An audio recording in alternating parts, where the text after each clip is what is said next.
Welcome to Simply Robotics, the podcast exploring the animation industry one episode at a time. I'm your host, Monique. You can find me on all social media platforms at Simply Robotics, SimplyRobotix.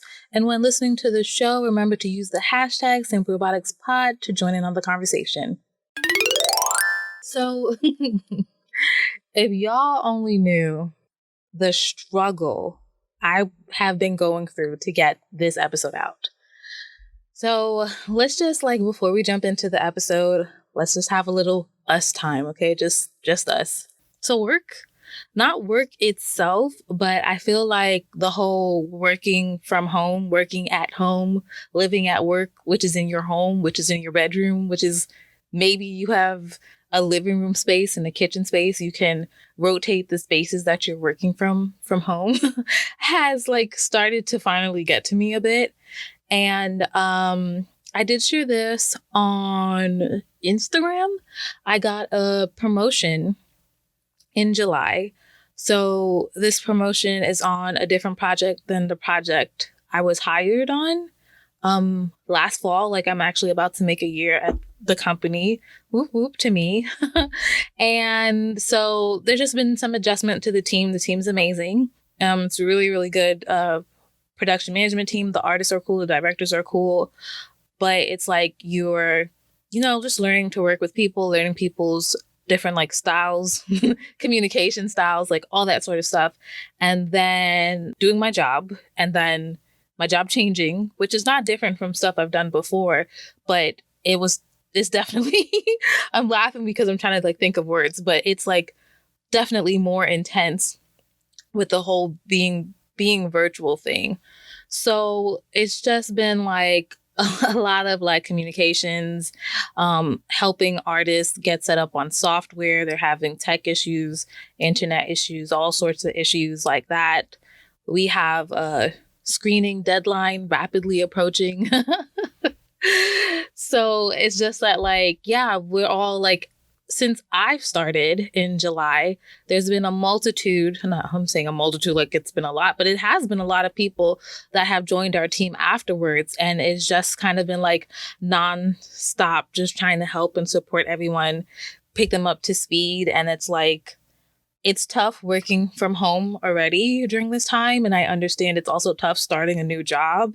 And this new job comes with so much that you have to do when we're all pretty much used to having IT being right there and walking over to them or having them walk over to you and do what they have to do on your computer.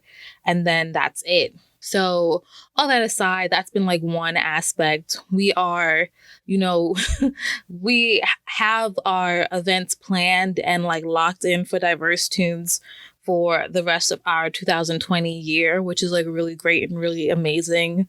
We had some interns roll off, we had some interns roll on, and it's kind of just been a lot happening at once. And I didn't want this to be too much about me, but still, this is my show. So I'm going to talk about me a little bit. So there's just been a lot of that. And I didn't even mean to skip that first episode, but I have a document with all the things I want to talk about on the show. And I just was ugh, I can't. I'm watching Korra. I'm watching The Legend of Korra. And I felt I couldn't make time to watch the stuff that I would like to watch for the show, because I'm watching this show that I kind of feel I need to finish, because I also want to do a podcast about Avatar and Korra. So I need to watch this now, right now, and do it. So I say all that to say, my bad for this episode being late. And speaking of Diverse Tunes, this episode was going to be a Diverse Tunes audio, but what had happened was, I loaded up the audio from the event and I was starting to edit it, and it sounded horrible. It sounded so bad. And this is a podcast. Sound is so important. So I did what anybody else would have did, hopefully, and I didn't use it. So then I was okay, well, I was so ready to do this stuff. Now what I'm going to do? And I'm trying to do video components. So I have to try and figure that out as well. So I'm here and I'm thinking what to do, what to talk about, because I don't really want to miss another episode. And I realized that I'll just talk about some things that I've been doing and attending during this time, which is I've been going to some virtual events. So one, I just realized I forgot to put on here, but I'm going to start off with this event because it was a bit smaller scale, and that is the Black Web Fest. Black Web Fest I found out about a couple years ago, and I just really enjoyed it. I thought it was really exciting, and I ended up helping out as a program coordinator, and then we've done one diverse tunes panel with them. And then they had a virtual festival this year because their festival is usually in April. And that is when things got really real with COVID in New York City. I'm laughing, but that was really scary. So they pushed it back and they were able to do something virtual. And that was on this, now I don't remember the platform that it was, but the platform that Black Web Fest was on this year was pretty interesting because it was a platform made for virtual film festivals. And I think that's something we're going to, COVID aside, I feel like people were starting to do a little bit more. But obviously with COVID, it seems like people have been building up websites and platforms to better support film festivals. And I thought that from the back end user aspect, man, I wish I could remember what this thing was called. Maybe it was called like Hoopla or something. I'm totally messing it up. But it had like a green screen room and it had like kind of like different areas. It had a stage, and the stage was where like people would view things, and the stage had like a chat area. And then there was a backstage for like panelists and the people that are doing interviews or whatever. And we could actually talk amongst ourselves and have our own chat, and it wasn't viewable like on the stage. And it seemed like that kind of was cool how you can have, I guess it was virtually emulating the things that you experience. So before I kind of continue on with that, I want to talk about the first virtual festival I went to was Annecy. Now, Annecy, properly known as the International Animation Film Festival, it took place on June 15th to June 30th of this year. It was created in 1960, and it takes place every June in Annecy, France. And to me, Annecy is like a huge big deal. It's like the Oscars of animation. That's how I interpret it. I've never been or gone, whatever is grammatically correct. And I have huge aspirations of going one day. One, because I've never been to France. And because this is like a big, humongous festival experience. And everybody just says it's like really beautiful. And I want to go too. Yeah, I want to go. So this year they had awards for films, for short films, TVs, commission films, graduation films. They had special prizes for like young adult audience films, a youth awards. They had an award for the Vimeo staff pick, like for award for like YouTube stuff. And they just had like so many awards. I saw some behind the scenes of Cartoon's upcoming film, The Wolfwalkers. Which made me so happy. They shot some of their footage in this castle. They shot some footage outside of a castle in Kilkenny, Ireland. And when I took that trip, which is now about 5 years ago, I got to visit that castle. And you can go inside. Of course, it's like, in a sense, like a museum where some parts are like wired off so you don't get too close. But I saw the castle in the video and I was like, I was there. I went there. Anyways, I love Cartoon Saloon so deeply, very much. So I was very excited to see some sneak peeks about that. I watched a bunch of short films, stuff that's upcoming or like coming to streaming platforms. I didn't watch too many movies because I was just trying to like best utilize my time. And I felt like I could just watch more stuff if I was watching shorts. But what I really want to talk about is Women in Animation had a virtual summit. Yeah, over the 2 weeks, they released like a couple videos the first week and then a couple videos the second week. And one presentation or talk that they had was Black Women in Animation Looking to the Future. This was moderated by Jamal Joseph. He's a professor of film at Columbia University. He's also a producer, director, writer, and activist. The women on the panel were Jade Branion. I apologize if I'm butchering your name. She's a writer. Camille Eden, Vice President of Animation Recruitment and Talent Development at Nickelodeon Animation Studio. I'm going to mess up her name. I'm going to say Misan Sage. I'm so sorry. She's a screenwriter at Netflix. Karen Rupert Tolliver, Executive Vice President of Creative at Sony Pictures Animation. So this panel was impactful for me because this was like the first time I saw a panel of basically like senior Black women in animation before. On most panels featuring women in animation, there's like one Black woman, if there's any.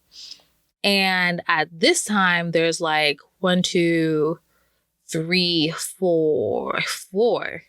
And I was like, I've never seen this many Black women talking about animation at one time. And they're just not only like Black women, like I said, they're like senior Black women. They're Black women that have been in the industry for a minute.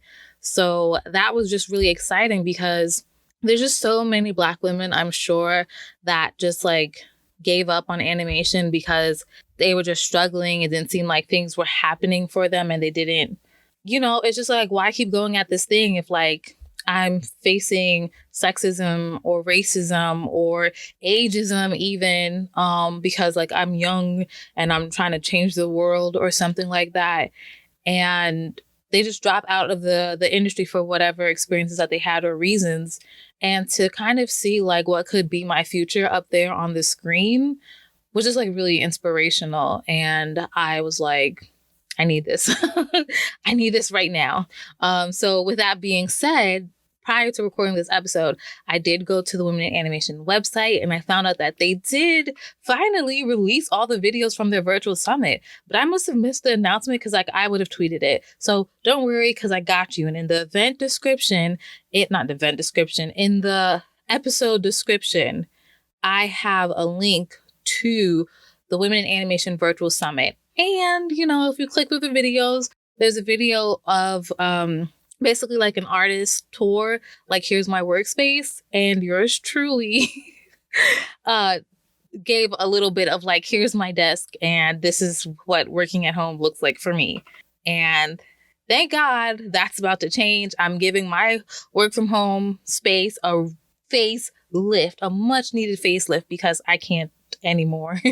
I can't. Not like this. If I'm going to have to spend all this time in my room doing work for work and doing work for all the other stuff that I do, I need to be entirely way more comfortable, right? Okay, so moving forward. The last thing I'm going to talk about is what I just went to, air quotes again, Lightbox Expo. Now, I've heard of Lightbox for many years. However, I didn't know much about it. I really didn't know what the big hype or big deal was about it.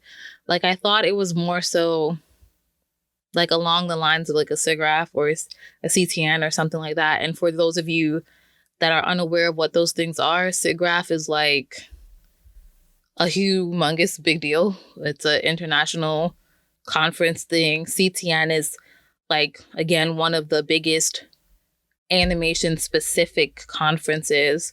And I would say by attending Lightbox virtually and looking at their program, it's definitely very animation industry geared heavy. As said on their website, Lightbox Expo online was a 3-day nonstop experience of art, education, and community.